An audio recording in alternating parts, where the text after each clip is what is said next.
How's you do, y'all? This is John, and today we are talking about Alien vs. Predator, a movie released back in 2004. And in Alien vs. Predator, it deals with this group of scientists, engineers, and soldiers who go to investigate a pyramid discovered in Antarctica. However, when they get there, they unknowingly enter into the middle of a war zone between two warring alien species. The Predators from the Predator movies and the Xenomorphs from the Alien movies. And so now these people, they have to get out of this pyramid alive and try to get back to the surface before, of course they die, but also before the aliens get back to the surface as well.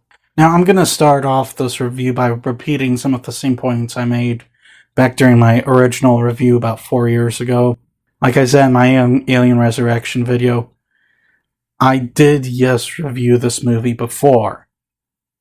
I'm doing it again because you guys asked me to do that. And of course, I like how they were actually able to fuse elements of both Alien and Predator in this film. It's kind of like a nice combination of the two.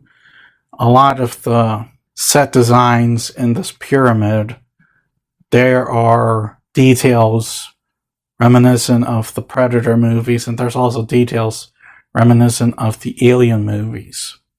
And also there's kind of at least an attempt at character development in the film. There's like an attempt at character development. You've got this one guy who, he's trying to record this trip through photographs for his kids. The lead character, played by Sanaa Lathan, I forget her name,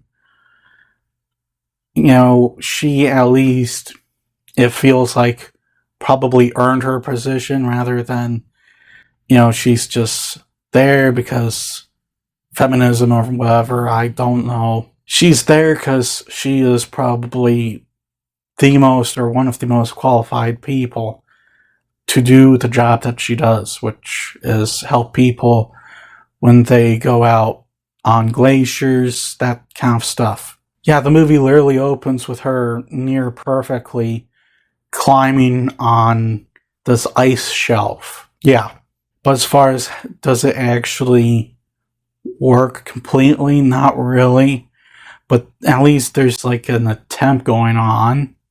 And now getting into at least some of the stuff they never talked about 4 years ago, there's also like an attempt at visually making a good looking movie. The problem that they have, of course, is that the CGI hasn't aged well at all. And not only that, but like the whole fast editing technique that they used, especially for the action sequences, it just doesn't work. But when they're not doing that, and they're also relying mainly on practical effects like guys in suits, animatronics, miniatures, stuff like that, it's actually pretty nice. There's this one particular iconic shot, which I have as the background in my video, that I just love that shot completely. Just the alien and the Predator staring down at each other. That just looked awesome. Now getting into the stuff that I didn't like about it, the story's really bad. I'm serious, the story's really bad. The whole scenario of what's going on is just filled with holes in it. Like, supposedly this has happened before, and if it had happened before, wouldn't people know about it? I'm serious, wouldn't people have figured something out? Not only that, but it does also go into the route of probably explaining a little too much of what's going on. Because to be quite honest, I don't think certain things should be answered. And there are things in this movie that are answered that I honestly think probably should have been left as a mystery. Leave it as a mystery, put a little trail of breadcrumbs, let us figure it out ourselves. And to be quite honest, until they explained it, there were some nice breadcrumbs, and you could kind of figure out what was going on without that explanation.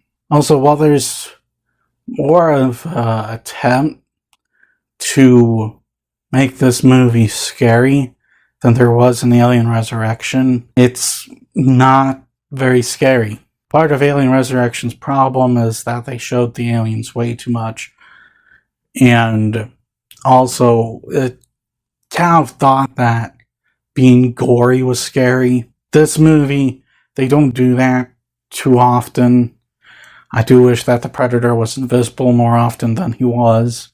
However, with the xenomorphs, they definitely kept them in the shadows as often as possible, only showing them when they have to.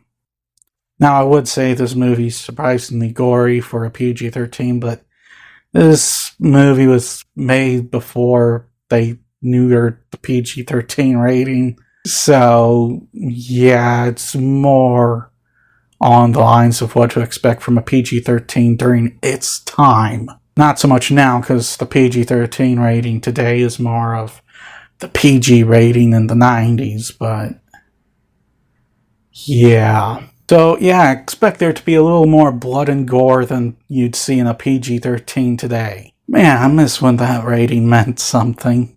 But guys, at the end of the day, yeah, this movie's a bad movie, but I would argue, honestly, it's the fun kind of bad movie. No, it's not good. At all. It's not good.